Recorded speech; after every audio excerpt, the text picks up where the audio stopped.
Hey everybody, Frugal Farmer here. This is old memory back when I was in college. This isn't the same casserole dish, but I wish it was.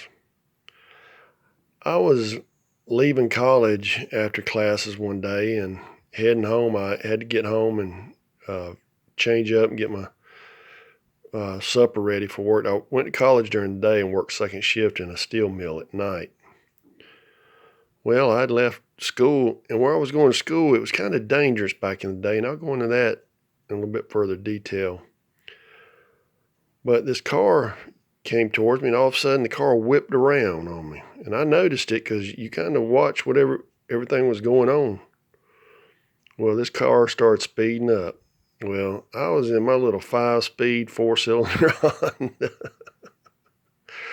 So I put the pedal to the metal, and I was rolling. Well, this car was coming up on me. I was hauling as hard as we were running about 90 miles an hour. I had that Honda wound for everything it could give, and that Cutlass was right on me.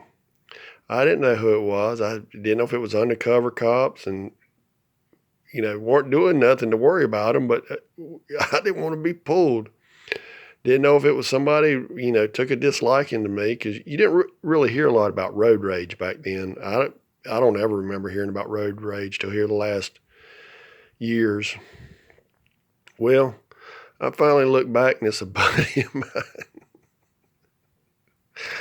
I didn't know it was him. Well, I was getting married. I think I'd already gotten married. And he had gotten me a casserole dish for a wedding gift. And that's what he was trying to run me down to give me. And I had more laughs about that, but his name was Al. Sadly, Al was in an accident, was paralyzed, and eventually died from injuries and just going through that whole thing. And but Al was a heck of a good fella. Everybody loved Al. And that was just how Al was.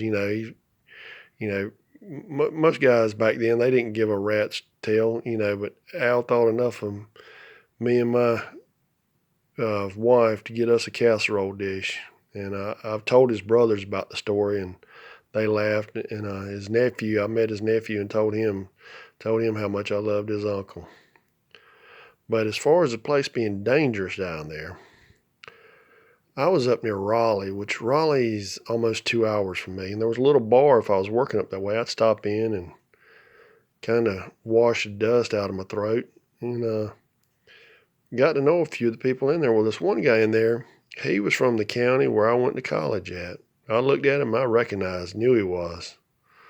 So I asked him, was he from down that way? And he kind of looked at me and said, why would you say something like that? I kind of grinned. I said, I think you're from down that way. And he bust out laughing. He said, yeah. He said, I'm from there.